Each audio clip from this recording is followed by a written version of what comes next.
পদে কৈছে, যাদৱৰ মূৰ্তি দেখি কাম্পে তৰতৰি, জৰাসন্ধ আদি সবে পলাই দৰদৰি, ৰাজাগণ পলাই যায় আতি বিহ ভংগে, দেখি যদু বীৰগণে খেদে মহাৰংগে। যাদৱ, আমি পুনৰ কৈছিলোঁ, অলপ আগতো কৈছোঁ, যদুৰ পৰা আহিছে যাদৱ, যেনেকৈ মধুৰ পৰা মাধৱ, তেনেকৈ যদুৰ পৰা যাদৱ। ভগৱান কৃষ্ণৰ লগতে ইয়াত যদু বংশৰ যি ৰূপ, যি মূৰ্তি, ভগৱান কৃষ্ণৰ যি উগ্ৰ মূৰ্তি দেখি থৰথৰি কম্পমান হৈছে আৰু জৰাসন্ধ আদি ৰজাবিলাক পলাই চব পত্ৰং দিছে। ঘটনাটো হৈ আছে ৰুক্মিণীৰ বিবাহক লৈ। আশা কৰিছিল শিশু পালে, ককায়েক ৰুক্মৰ ইচ্ছা আছিল শিশুপালক দিয়া, কিন্তু ভগৱান কৃষ্ণই এই তাৰ পৰাই স্বয়ম্বৰস্থলীৰ পৰা উঠাই লৈ গুচি আহিল। অহাৰ লগে লগে শিশু পালে, লগত সৈন্য সামন্ত লৈ পেলাই যুদ্ধ দিলে, কিন্তু সেই যুদ্ধত যদুবীৰৰ লগত টিকিব নোৱাৰিল। আৰু নোৱাৰাৰ কাৰণে শিশুপালৰ এতিয়া মনত তেওঁ বাতুলৰ দৰে হৈছে। শিশুপাল ৰাজা ভৈল বাতুল পৰাই, হৰাইলা বিহাৰ কন্যা সুকে ধাতু যায়। বিয়াৰ কন্যাক হেৰুৱালো, গতিকে বাতুল প্ৰায় হৈছে, পগলাৰ দৰে হৈছে। ইচ্ছা কৰি আছিল ৰুক্মিণীক নিজৰ পত্নী হিচাপে পাবলৈ। শ্ৰীহত ভৈল মনে নখন্দয় দুখ, ধান দিলে হুয়াক হৈ শুকাই আহে মুখ। যেনেকৈ শ্ৰী মানে সৌন্দৰ্যক বুজায়, তেনেকৈ সৌন্দৰ্য হত হ'লে মনত যিমানখিনি দুখ, তেনেকৈ। আৰু এই কথাটো চাৰিওফালে বিয়পি পৰিছে। জৰাসন্ধ আদি ৰাজা হুয়াই কথাই, পাছে তাকো সবে গয়া বুলিলা বুজায়। শিশুপালক বুজনি দিছে কোনে? জৰাসন্ধ। জৰাসন্ধৰ জন্মৰ কাহিনী এটা আছে। জৰাসন্ধ মগধৰ ৰজা আছিল বৃহদ্ৰথ। তেওঁ কাশী ৰজাৰ দুজনী কন্যাক বিয়া কৰাইছিল, যমজ কন্যা। আৰু বিয়া কৰাতে কৈছিল, তোমালোক দুইজনীৰ প্ৰতি, কাশীৰো আজ্ঞা আছিল ৰজাৰ, যে মোৰ কন্যা দুজনীক তুমি কোনো পাৰ্চিয়েলিটি কৰিব নোৱাৰিবা, সমানভাৱে স্নেহ কৰিব লাগিব, প্ৰেম কৰিব লাগিব। আৰু ৰজাই কথা দিছিল, মই দুয়োগৰাকীকে সমানভাৱে প্ৰেম কৰিম। বহু বছৰ তেওঁলোকৰ সন্তান নাই। এবাৰ কৌশিক, গৌতম নন্দন কৌশিক আহিল, আৰু আহোঁতে তেওঁৰ ওচৰত কাকুতি মিনতি কৰাত কৌশিকে এটা ফল দিলে, যে তুমি পত্নীক খাবলৈ দিবা, এই ফলটো খালে তেওঁৰ গৰ্ভ ধাৰণ হ'ব আৰু সন্তান জন্মিব। কিন্তু বৃহদ্ৰথে যিহেতু কথা দিছিল, প্ৰতিজ্ঞা কৰিছিল, মই দুয়োগৰাকী পত্নীক সমভাৱে মৰম কৰিম, গতিকে এতিয়া তেওঁ ভাবিলে ফলটো যদি মই এগৰাকীক দিওঁ, ইগৰাকীৰ প্ৰতি অকণমান পক্ষপাতি কৰা হ'ব। সেইকাৰণে ফলটো সমানে ফালি দুফাল কৰি দুয়োগৰাকী পত্নীক খাবলৈ দিলে। আৰু শাস্ত্ৰই কৈছে, তেতিয়া বিপ্ৰৰ শাপ বা বিপ্ৰৰ কৃপা এইবিলাক ফলিয়ায়। ফলটো যেতিয়া আধা আধাকৈ দিলে, দুয়োগৰাকী পত্নীয়ে এটা সন্তানৰ এফাল এফাল জন্ম দিলে। দীঘলে দীঘলে দুফাল, এটা ভৰি এটা হাত, এনেকৈ কৰি শিৰ এফাল। আৰু যেতিয়া জন্ম হ'ল, দেখাৰ লগে লগে দুয়োগৰাকী পত্নীয়ে ভাবিছে অমংগলে অমংগল, এনেকুৱা কেতিয়াও দেখা পোৱা নাই। সেইকাৰণে মনে মনে নি তেওঁলোকৰ য'ত পানী ফুটা বুলি আগতে কয়, সেই তাত গৈ পেলাই থৈ আহিল। সেই ৰজাৰ ঘৰত এজনী ৰাক্ষসী আছিল, জৰা নামটো, মানুহৰ ৰক্ত খাই ফুৰে। তাই আহি দেখা পালে, কিন্তু ভাবিলে মই এইজন ৰজাৰ ঘৰতে বিভিন্ন খাদ্য বা এইখন ৰাজ্যতে খাদ্য গ্ৰহণ কৰি মই জীয়াই আছোঁ, আৰু ৰজাৰ কোনো সন্তান নাই, মই গতিকে এই শিশুটোক নাখাওঁ, পাৰোঁ যদি ৰজাৰ প্ৰতি অকণমান কৃপা কৰোঁ। এই বুলি সন্তান দুটা একেলগ কৰি দিয়াৰ লগে লগে জইন হৈ গ'ল, আৰু জইন হৈ আৰ্তনাদ কৰিবলৈ ধৰিলে, চিঞৰিবলৈ দিলে বজ্ৰৰ সমান। ভয়ংকৰ শব্দ শুনি ভিতৰৰ পৰা চব ওলাই আহিছে, আৰু এই ৰাক্ষসীগৰাকীয়ে এগৰাকী বুঢ়ী মানুহৰ বেশ ধাৰণ কৰিলে। আৰু তেওঁ ক'লে, গোটেই কথাখিনি ক'লে, তোমাৰ মহাৰাণীৰ দুগৰাকী গৰ্ভৰ পৰা এই দুফাল সন্তান জন্ম হৈছে, তেওঁলোকে ইয়াত পেলাই দিছিল, মই তোমালোকৰ ইয়াতে থাকোঁ, আৰু মই পাই পেলাই দুয়োগৰাকী জইন কৰি দিলোঁ দুইফাল, আৰু এতিয়া এইটো সুন্দৰ সন্তান, সেই মহাৰাজ তুমি ইয়াক লৈ যোৱা। জৰাই সন্ধি কৰাৰ কাৰণে, জইন কৰাই দিয়াৰ কাৰণে তেওঁৰ নামটো জৰাসন্ধ হৈছে। জৰাসন্ধ শিশুপালৰ বন্ধু। আৰু এই জৰাসন্ধ এতিয়া শিশুপালক মানে বুজাইছে, কি কৈছে, জৰাসন্ধ আদি ৰাজা হুয়া একঠাই পাছে তাক সবে গয়া বুলিলা সজায় শিশুপালৰ ফলীয়া সেইকাৰণে আমি বন্ধু বুলি কৈছোঁ শুনিও পুৰুষ সিংহ ৰাজা শিশুপাল এতমান শোক কৰিবাক নুহি ভাল এই শিশুপাল তুমি ইমান দুখ কৰাৰ কোনো কাৰণ নাই কিয় ভাল মন্দ দুয়ো সৰ্বকালে নাথাকয় হেন জানি মন কষ্ট এৰা মহাশয় মানুহৰ সদায় ভাল বা সদায় বেয়া এনেকুৱা নহয় আমাৰ জীৱনত সুখ দুখ যে ঘটে কেনেকৈ ঘটে তাৰ কথাটো বুজিলোঁ ইয়াৰ 4টা মূল কাৰণ আছে বুলি কোৱা হয় 25% নিৰ্ভৰ কৰিছে আমাৰ প্ৰাৰব্ধৰ ওপৰত চাওক এইটো জন্ম পোৱাৰ আগতেও আমি বহুবাৰ মনুষ্য হৈ আহিছোঁ আৰু যেতিয়া মনুষ্য হৈ আমি আহোঁ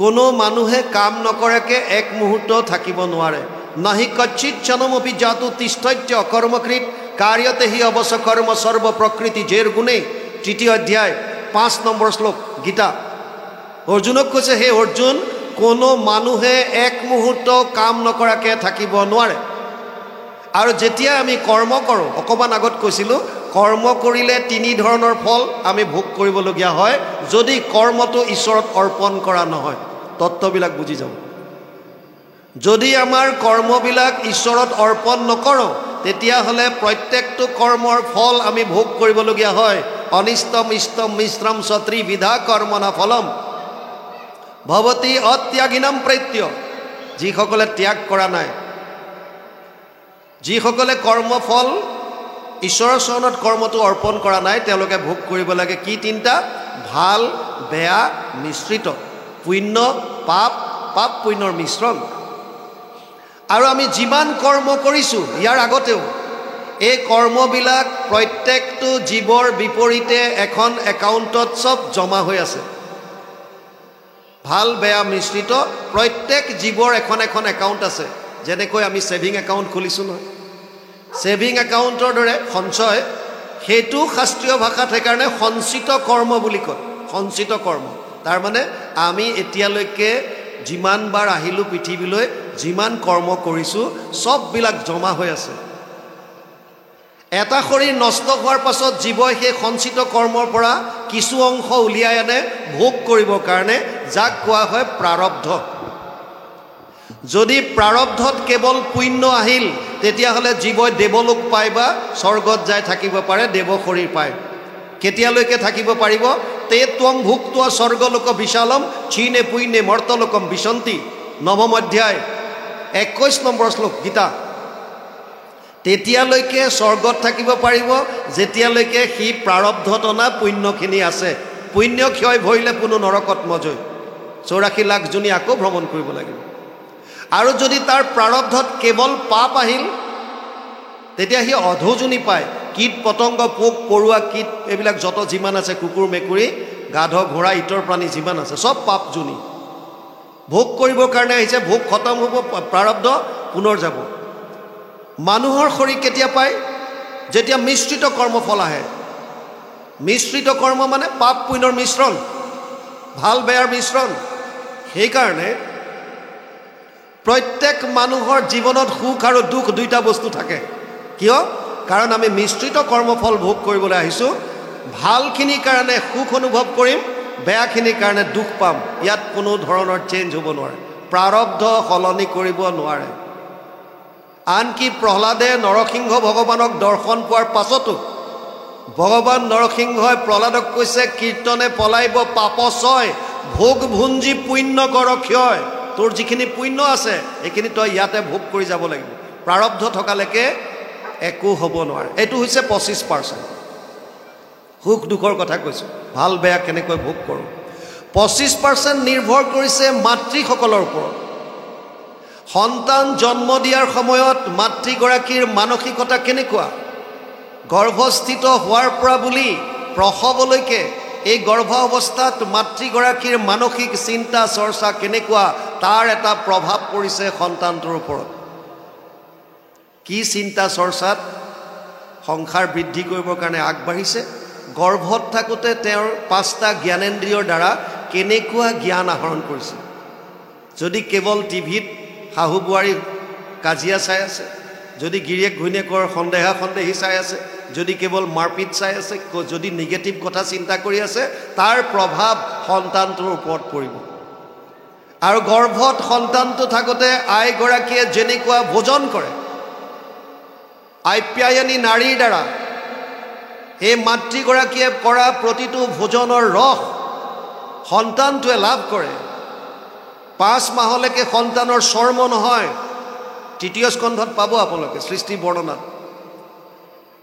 মাকে খোৱা প্ৰতিটো ৰস এই শিশুটোৰ শৰীৰত যেতিয়া পৰে, জ্বলা টেঙা যিবিলাক আপোনালোকে খায়, চিঞৰি উঠে, বহু অপি ময়া দৃষ্টা যোনিদাৰম পৃথক পৃথক গৰ্ভবাস মহাদুঃখ ত্ৰাহিমাম মধুসূদন।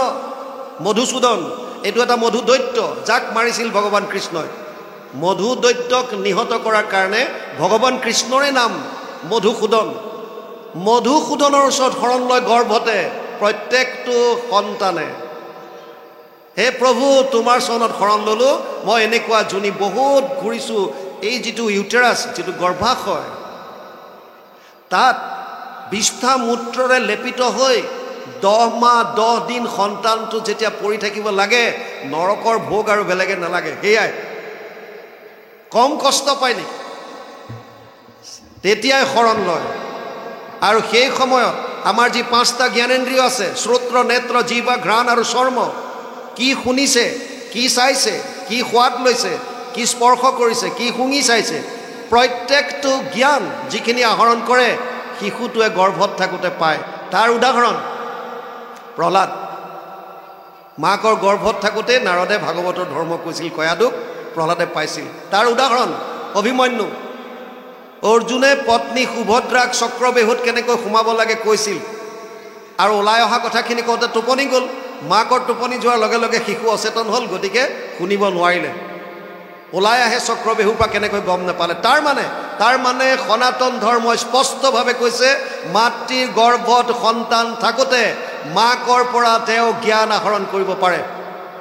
গতিকে যিসকল মাতৃয়ে সৃষ্টিৰ সময়ত এই তত্ত্ববিলাক আগতে জানি লৈ সৃষ্টি কাৰ্যত আগবাঢ়ে, তেওঁলোকে সুসন্তান জন্ম দিব পাৰিব। এইখিনি আগতে জানি লোৱা কথা। 25% নিৰ্ভৰ কৰিছে বাপেকৰ ওপৰত।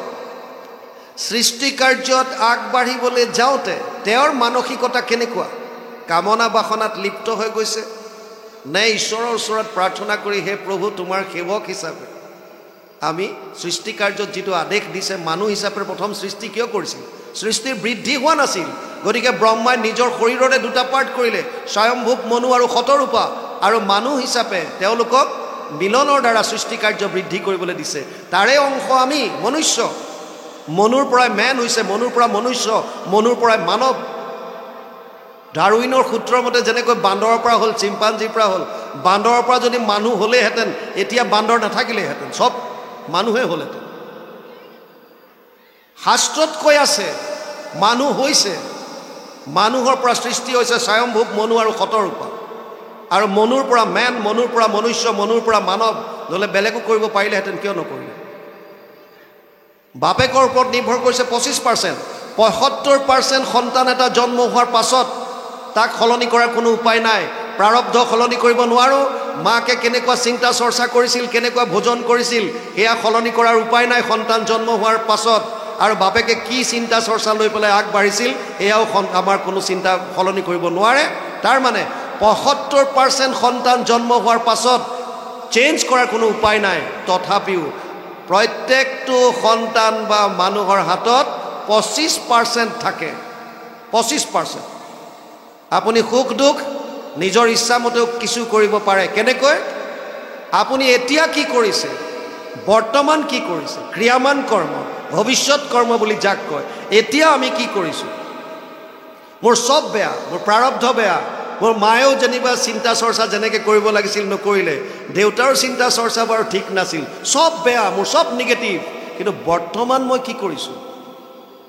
বৰ্তমান যদি মই সাধু সংগৰ পৰা পৰম ধৰ্মটো বুজি লৈ মানুহৰ জনম সফল কৰিবৰ কাৰণে প্ৰকৃত কৰ্মটো যদি মই কৰিছোঁ শাস্ত্ৰসন্মতভাৱে, কোনে কি কৈছে বাদ দিয়ক। ভগৱান কৃষ্ণই অৰ্জুনক কৈছে তস্মাৎ শাস্ত্ৰম প্ৰমাণম তে কাৰ্য কাৰ্য ব্যৱস্থিত জ্ঞাতৱা শাস্ত্ৰ বিধানোক্তম কৰ্ম কৰ্তুমি হৰহসি। ষষ্ঠাদশ অধ্যায় 24 নম্বৰ শ্লোক গীতা। হে অৰ্জুন, তোৰ কাৰ্যক্ষেত্ৰত তোৰ কৰ্মক্ষেত্ৰত দৈনন্দিন জীৱনত কি কৰিবি কি নকৰিবি তাৰ কাৰণে কেৱল শাস্ত্ৰ প্ৰমাণ। শাস্ত্ৰই যিটো কৈছে সেইটো মানা, নহ'লেতো আমি চব বলিয়া হৈ যাম। কোনে কি কয় ঠিক নাই।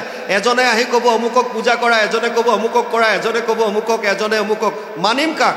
যিটো সৌনকৰ হৈছিলে ভুৰিনি ভুৰি কৰ্মানি শ্ৰোতব্যানি বিভাগস অত সাধু অত্ৰ ইয়াত সাৰম সমুদ্ৰিত্য মনীষয়া মাম ব্ৰুহি শ্ৰদ্ধানাম যেন আত্মা সম্প্ৰসিদ্ধতি। 1:11 প্ৰথম স্কন্ধ প্ৰথম অধ্যায় 11 নম্বৰ শ্লোকত সৌনকে যিটো কৈছিল। গতিকে আমাৰ গতি একে হ'ব। সেইকাৰণে কৈছে শাস্ত্ৰ কোনা পঢ়িম এতিয়া? চাওক, আজি আপোনালোকে আমাক নিমন্ত্ৰণ দিছে, আজি আমি আহিছোঁ। হয়তো কাইলৈ বেলেগ এজনক দিব পাৰে, বেলেগ এজন আহিব পাৰে, একো ডাঙৰ কথা নহয়। মই আজি কৈ গ'লোঁ কৃষ্ণই শ্ৰেষ্ঠ, কৃষ্ণত শৰণ লোৱা, কাইলৈ আহি বেলেগ এজনে ক'লে নহয় বেলেগত লোৱা। কাৰ কথা মানিব এতিয়া? আপোনালোকৰ মাজতে পাজল লাগিব, কোনজন সত্য কোনজন কি। চিন্তা কৰিবলগীয়া একো নাই। যিকোনো কথাৰ প্ৰমাণৰ কাৰণে সনাতন ধৰ্মই 4 ধৰণৰ প্ৰমাণৰ কথা কৈছে। প্ৰত্যক্ষ প্ৰমাণ, অনুমান প্ৰমাণ, উপমান প্ৰমাণ, শব্দ বা শাস্ত্ৰৰ প্ৰমাণ। প্ৰত্যক্ষ প্ৰমাণ কোনবিলাক? যিবিলাক আমি প্ৰত্যক্ষভাৱে আমাৰ জ্ঞানেন্দ্ৰিয়ৰ দ্বাৰা উপলব্ধি কৰোঁ। মই নিজে দেখিছোঁ, মই নিজে শুনিছোঁ, মই চুই চাইছোঁ, মই শুঙি চাইছোঁ, মই সোৱাদ লৈ চাইছোঁ। 5টা জ্ঞানেন্দ্ৰিয়ৰ দ্বাৰা যি উপলব্ধি আমি নিজে কৰোঁ, শ্ৰোত্ৰ, নেত্ৰ, জিহ্বা, ঘ্ৰাণ আৰু চৰ্ম, এই 5টা জ্ঞানেন্দ্ৰিয়, ইয়াৰ দ্বাৰা যিখিনি জ্ঞান আমি নিজে উপলব্ধি কৰিছোঁ এইটোক কৈছে প্ৰত্যক্ষ প্ৰমাণ। প্ৰত্যক্ষ প্ৰমাণ। কিছুমান প্ৰমাণ আছে অনুমান। আপোনাৰ গাঁৱৰ ওচৰত কোনোবা এঘৰ মানুহৰ ওচৰত 108 এখন খাৰা হৈ গ'ল, আপুনি দূৰৰ পৰা দেখিছে এই সিহঁতৰ ঘৰত 108 আহিছে। আপুনি কি অনুমান কৰিব? যে সিহঁতৰ ঘৰত কাৰোবাৰ অসুখ হৈছে, 108 আহি গ'ল। অনুমান কৰিছে আপুনি। দূৰত আপুনি ধোঁৱা দেখিছে, অনুমান কৰিছে। ধোঁৱা আছে যেতিয়া জুই আছে, অনুমান। সত্য নহ'বও পাৰে। 2টা কেমিকেল মিক্স হ'লে ধোঁৱা ওলাব পাৰে। আজিকালি ষ্টেজত গান গালে গায়ক ওলালেও ধোঁৱা দি দিয়ে, ভাওনাত ভাৱৰীয়া ওলালেও ধোঁৱা দি দিয়ে। কাৰোবাৰ ঘৰৰ সন্মুখত 108 আছে, আপুনি ভাবিছে কোনোবা অসুখ হৈছে, নহ'বও পাৰে। সি বেলেগৰ ঘৰত বেমাৰী নমাই থৈ তাৰ ড্ৰাইভাৰটোৰ লগৰ সিহঁতৰ ঘৰৰ ল'ৰাটোৰ লগত যদি বন্ধু হয়, সেইকাৰণে তাক লগ কৰিব আহিও গাড়ীখন অকণমান ৰখাব পাৰে। আপোনাৰ অনুমান সত্য নহ'বও পাৰে। অনুমান সত্য নহ'ব পাৰে কেতিয়াবা। আপুনি ভাবিছে হয়, সত্য নহ'ব পাৰে। উপমান তুলনামূলকভাৱে। তই নীল গাই দেখিছ? নাই দেখা। কেনেকুৱা? আমাৰ গাইবিলাকৰ নিচিনা। কুঁহিয়াৰ খাই পাইছ? নাই পোৱা। কেনেকুৱা? মিঠা মানে কেনেকুৱা? গুড়ৰ নিচিনা, চেনিৰ নিচিনা। চেনি বা গুড় খালে কুঁহিয়াৰ খোৱাটো নুবুজায়। আমাৰ গাইজনী দেখিলে নীল গাই দেখাটো নুবুজায়। পাৰ্থক্য আছে। যেতিয়া প্ৰত্যক্ষ প্ৰমাণো কেতিয়াবা ভুল হয়। দ্ৰোণাচাৰ্যই কুৰুক্ষেত্ৰ যুদ্ধত কি শুনিছিল? অশ্বত্থমা হত বুলি শুনাৰ লগে লগে ধনুষৰ পেলাই দিলে। কিয়? পুত্ৰ মৰি গ'ল আৰু যুঁজ কৰি কি কৰিব? কোৱাজন কোন? ধৰ্মৰাজ যুধিষ্ঠিৰে মিছা কেতিয়াও নকয়। যুধিষ্ঠিৰে যেতিয়া কৈ দিলে অশ্বত্থমা হত আৰু কি থাকিল, পেলাই দিলে ধনুষৰ। প্ৰত্যক্ষভাৱে শুনা কথাটো সত্য নাছিল। অশ্বত্থমা হত পাৰ্টলি কাৰেক্ট হয়, আংশিকভাৱে শুদ্ধ। ইতি গজ, আৰু ইতি গজ কওঁতে ভগৱানে ইংগিত দিয়ে দিলে। লগে লগে ঢাক ঢোল মৃদংগ শংখ যত যি আছিল চব বজাই দিলে। আৰু পেছাৰখিনি দ্ৰোণাচাৰ্য শুনিলে কেৱল কোনখন? অশ্বত্থমা হত। ভাবিলে মোৰ পুত্ৰ শেষ, এতিয়া যুদ্ধ কি কৰিম আৰু, পেলাই দিলে ধনুষৰ। কিন্তু সত্য সেইটো নাছিল। সত্য আছিল অশ্বত্থমা নামৰ এটা হাতীৰ মৃত্যু হৈছে। যুধিষ্ঠিৰে কোৱাটো সত্য, অশ্বত্থমা হত হয়, কিন্তু অশ্বত্থমা নামৰ এটা হাতী মৰিছে। তাৰ মানে কেতিয়াবা প্ৰত্যক্ষ প্ৰমাণো সত্য নহ'ব পাৰে। যেতিয়া প্ৰত্যক্ষ প্ৰমাণ গ্ৰহণযোগ্য নহয়, অনুমান প্ৰমাণ গ্ৰহণযোগ্য নহয়, উপমান প্ৰমাণ গ্ৰহণযোগ্য নহয়, সনাতন ধৰ্মত ভাৰতীয় দৰ্শনে তেতিয়া কৈছে কেৱল এটা প্ৰমাণ থাকি যাব, সেইটোৱে হৈছে শব্দ বা শাস্ত্ৰৰ প্ৰমাণ। আৰু যোনে নিজকে আস্তিক বুলি কয়, সি এইটো মানিবই লাগিব, বাউণ্ড।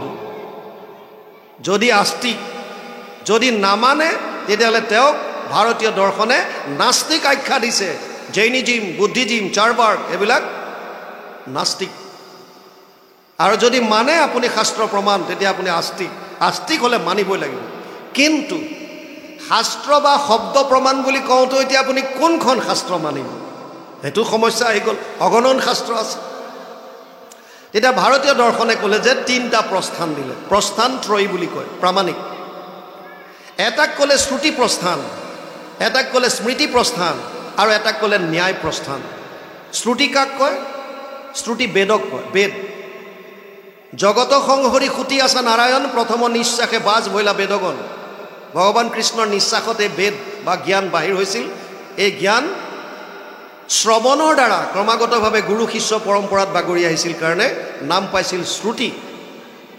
আৰু বেদৰ সাৰ মৰ্মখিনি ইয়াৰ শেষৰ অংশটোত আছে, যাক বেদান্ত বুলি কয়, যাক আমি অলপ আগত আলোচনা কৰিছিলোঁ, উপনিষদ। বেদান্ত। গতিকে শ্ৰুতি প্ৰস্থানত বেদান্ত ৰাখিছে প্ৰামাণিক হিচাপে। যদি বেদান্তত আছে তেতিয়াহ'লে আপুনি মানিব লাগিব, এইটো সত্য, প্ৰামাণিক, সনাতন ধৰ্ম। স্মৃতি প্ৰস্থান, স্মৃতি গ্ৰন্থ কি আগতে সেইটো বুজক। স্মৃতি শাস্ত্ৰ কাক কয়? বেদৰ মন্ত্ৰবিলাক বুজাটো অতি কঠিন। সাধাৰণ মানুহৰ বোধগম্য নোহোৱাটো একো ডাঙৰ কথা নহয়। ডাঙৰ ডাঙৰ ঋষিমুনিবিলাকে বেদৰ আচল অৰ্থটো উপলব্ধি কৰিব নোৱাৰিলে নোৱাৰি। যাৰ যেন মতি কৰে বেদক ব্যাখ্যান। যাৰ যেনেকুৱা যেনেকুৱা মন সেইমতে বেদৰ প্ৰচাৰ কৰিলে, যাৰ কাৰণে আজি আমাৰ মাজত খেলি মেলি লাগিল। একেটা মন্ত্ৰকে বিভিন্নজনে ক'লে একম সৎ বিপ্ৰ বহুধা বদন্তি। সত্য এটা, বিপ্ৰসকলে বিভিন্ন ধৰণে তাক ক'লে। যেতিয়া ঋষিসকলে গম পালে যে মানুহে বেদৰ মন্ত্ৰবিলাক বুজিব নোৱাৰিব, তেতিয়া তেওঁলোকে বেদৰ ওপৰত ভিত্তি কৰি নিজৰ স্মৰণ শক্তিৰ দ্বাৰা, স্মৃতি শক্তিৰ দ্বাৰা আন কিছুমান গ্ৰন্থ কাহিনী আকাৰে লিখিলে। তাৰে এখন হৈছে মহাভাৰত, এখন মনুস্মৃতি, এনেকৈ স্মৃতি শাস্ত্ৰ বহুত আছে। মহাভাৰতৰ ভীষ্ম পৰ্বৰ 25 অধ্যায়ৰ পৰা 42 অধ্যায়লৈ 18টা অধ্যায়, 700 শ্লোক, নাম দিলে শ্ৰীমদ ভগৱত গীতা। গতিকে স্মৃতি প্ৰস্থানক গীতা শাস্ত্ৰখন ৰাখিলে। যদি গীতাত লিখা আছে তেতিয়াহ'লে প্ৰামাণিক হ'ব। শ্ৰুতি প্ৰস্থান বেদান্ত, উপনিষদ, স্মৃতি প্ৰস্থান গীতা। উপনিষদ পঢ়িলে, যদি কোনোবা ইয়াত যদি আপোনালোকে পঢ়িছে গম পাব, কোনো সময়ত আত্মা পৰমাত্মাক কোনোবা সময়ত অগ্নি বুলি ক'লে, কোনোবা সময়ত ইন্দ্ৰ বুলি কৈছে। খেলি মেলি লাগে, কিয় ক'লে? তাৰ সুন্দৰভাৱে ব্যাখ্যা দিবৰ কাৰণে, জাজমেণ্ট দিবৰ কাৰণে ব্যাসদেৱে 555টা সূত্ৰৰ আন এখন গ্ৰন্থ ৰচনা কৰিলে, নাম দিলে ব্ৰহ্মসূত্ৰ। ন্যায় প্ৰস্থানত ব্ৰহ্মসূত্ৰ আছে। সূত্ৰ মানে তাত সৰু সৰু মাত্ৰ এটা অকণমান চেণ্টেঞ্চ, যেনে অথতো ব্ৰহ্ম জিজ্ঞাসা, ব্ৰহ্ম কোন জানো, এতিয়া আহক, কোন ব্ৰহ্ম কাক কয়? জন্মাদস্য য়ত, যাৰ পৰা সৃষ্টি স্থিতি প্ৰলয় হ'ল সেইজন ব্ৰহ্ম। তেনেকৈ আৰু জন্মাদস্য য়তৰ পৰাই ভাগৱতৰ প্ৰথম শ্লোক আৰম্ভ হৈছে। এতিয়া তত্ত্বটো বুজক। শ্ৰুতি প্ৰস্থান বেদান্ত, ভালকৈ অনুভৱ কৰি ল'ব। শ্ৰুতি প্ৰস্থান বেদান্ত, বেদান্ত প্ৰামাণিক গ্ৰন্থ। ব্যাসদেৱে যিজনে বেদান্ত লিখিছে, উপনিষদৰ বিস্তাৰ কৰিছে, বেদৰ বিস্তাৰ কৰিছে, সেইজনে ভাগৱতত লিখিছে সৰ্ব বেদান্ত সাৰম হি শ্ৰী ভাগৱতম ইষ্যতে য়স্য ৰসামৃত তৃপ্তস্য নানান্যত্ৰ ৰতি ক্বচিত। 12, 13, 15 দ্বাদশ স্কন্ধ 13 অধ্যায় 15 নম্বৰ শ্লোক ভাগৱত। অনুবাদ কৰিছে মহাপুৰুষ মাধৱদেৱে ঘোষা। 18 নম্বৰ পদজোকা। সমস্ত বেদান্ত সাৰ মহাভাগৱত শাস্ত্ৰ, ইহাৰ অমৃত ৰস পায়, পৰম সন্তোষে পান কৰিলে যিজনে তাৰ অন্যত্ৰ ৰসত ৰতি নাই। তাৰ মানে শ্ৰুতি প্ৰস্থান যদি বেদান্ত হয়, বেদান্তৰো সাৰ হৈছে ভাগৱত। তাৰমানে ভাগৱত এখন প্ৰামাণিক গ্ৰন্থ। আৰু স্মৃতি প্ৰস্থান গীতা, ইয়াত কোনো সন্দেহ নাই। ভাগৱত আৰু গীতা পালে। ন্যায় প্ৰস্থানত আহক। ন্যায় প্ৰস্থান ব্ৰহ্মসূত্ৰ। যিজন ব্যাসদেৱে ন্যায় প্ৰস্থান লিখিছে তেওঁৱে গৰুৰ পুৰাণত লিখিছে অৰ্থ অয়ম ব্ৰহ্মসূত্ৰ নাম। ভাগৱতৰ বিষয়ে লিখিছে ব্ৰহ্মসূত্ৰৰ টিকা ভাষ্যই হৈছে ভাগৱত, মানে ব্ৰহ্মসূত্ৰৰ ব্যাখ্যা। যেনেকৈ জন্মাদস্য য়ত, এইটো সূত্ৰৰ পৰা ভাগৱতৰ মংগলাচৰণ আহিছে।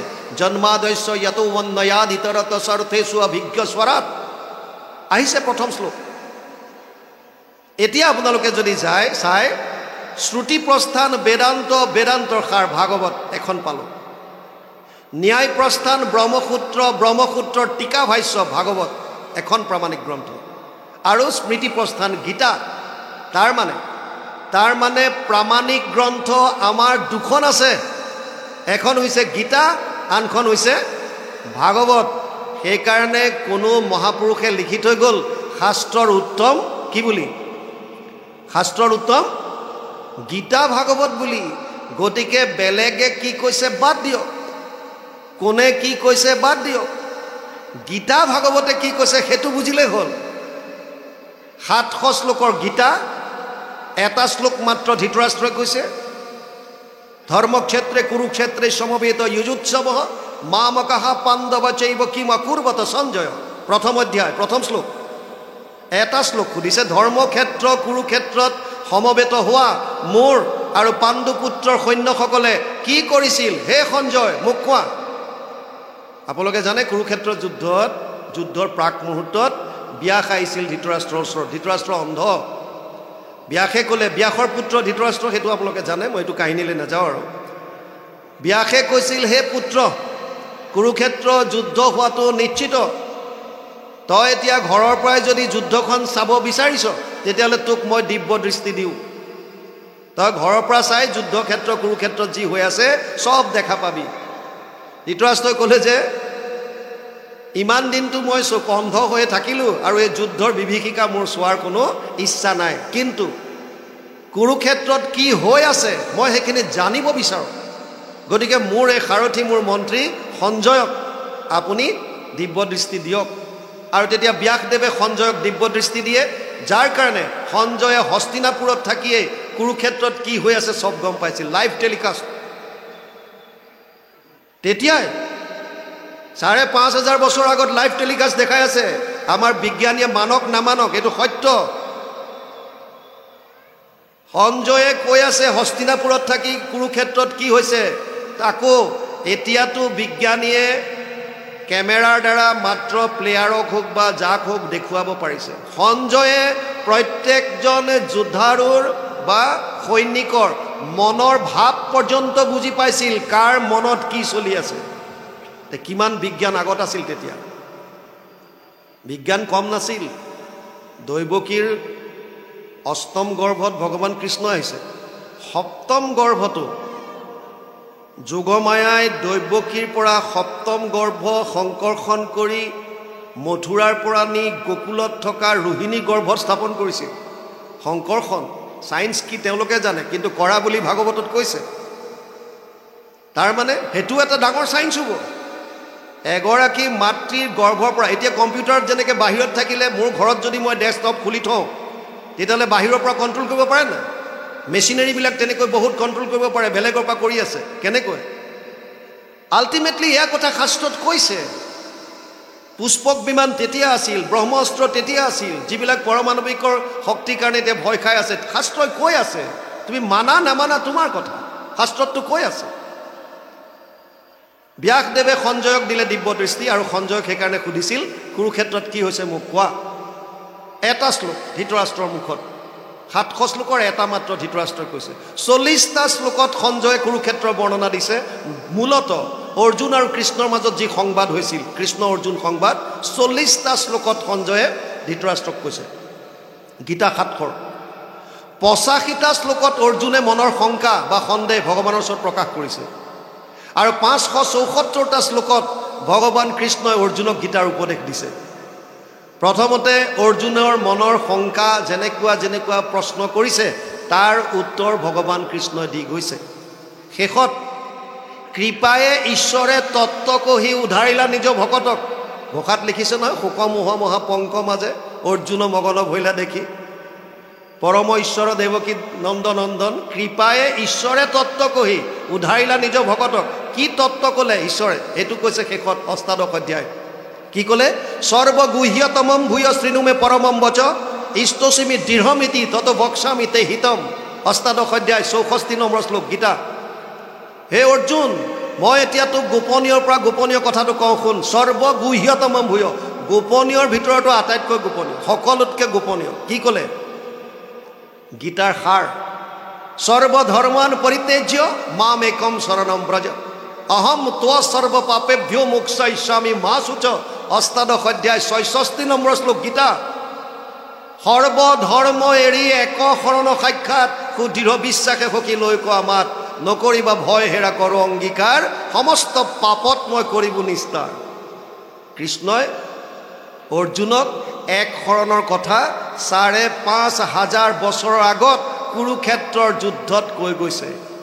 অতি দুৰ্ভাগ্যৰ কথা, ভাৰতত এই গীতাৰ প্ৰচাৰ প্ৰসাৰ ভাৰতৰ লগতে, অসমৰ লগতে, ভাৰতৰ লগতে বিভিন্ন দেশত যদিও চলি আছে, কিন্তু এই সত্য শুদ্ধ কথাটো মহাপুৰুষ শ্ৰীমন্ত শংকৰদেৱ অৱতাৰ হোৱাৰ আগলৈকে কোনেও ক'বলৈ সাহ কৰা নাই, কোনেও কোৱা নাই। গীতাৰ ভাষণ দিয়ে, এক শৰণৰ শ্লোকো মাতে, কিন্তু এইটো ক'ব নোৱাৰে যে এক দেৱ এক সেৱ এক বিনে নাই সেৱ। এইটো নকয়। কিয় নকয়?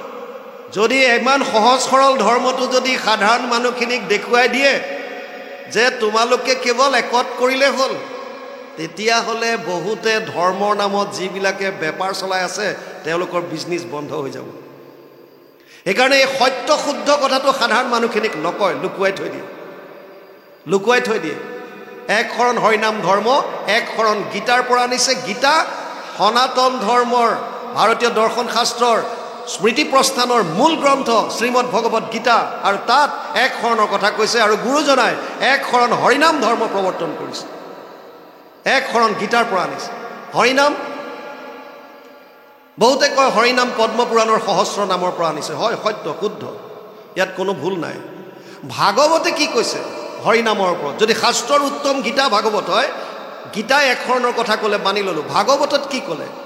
ভাগৱতত 18,000 শ্লোক আছে, 335টা অধ্যায়, 5,96,000 শব্দ, 10টা লক্ষণ। শেষৰ শ্লোকটোত লিখিছে, 18,000ৰ শেষৰ শ্লোকটোত, নাম সংকীৰ্তনম য়স্য সৰ্ব পাপ প্ৰণাশনম প্ৰণাম দুঃখ সমানাত্তম নমামি হৰিম পৰম। 12, 13, 23, দ্বাদশ স্কন্ধ 3দশ অধ্যায় 23 নম্বৰ শ্লোক, শেষৰ শ্লোকটোত কি ক'লে? নাম সংকীৰ্তনৰ দ্বাৰাই সমস্ত পাপৰ পৰা পৰিত্ৰাণ পাব পাৰি, আৰু সেইকাৰণে সেইজন হৰিকে আমি নমন কৰিছোঁ। গতিকে এক শৰণ হৰিনাম ধৰ্ম যুগ ধৰ্মৰ ফালৰ পৰা সুন্দৰভাৱে গুৰুজনাই প্ৰৱৰ্তন কৰি গৈছে।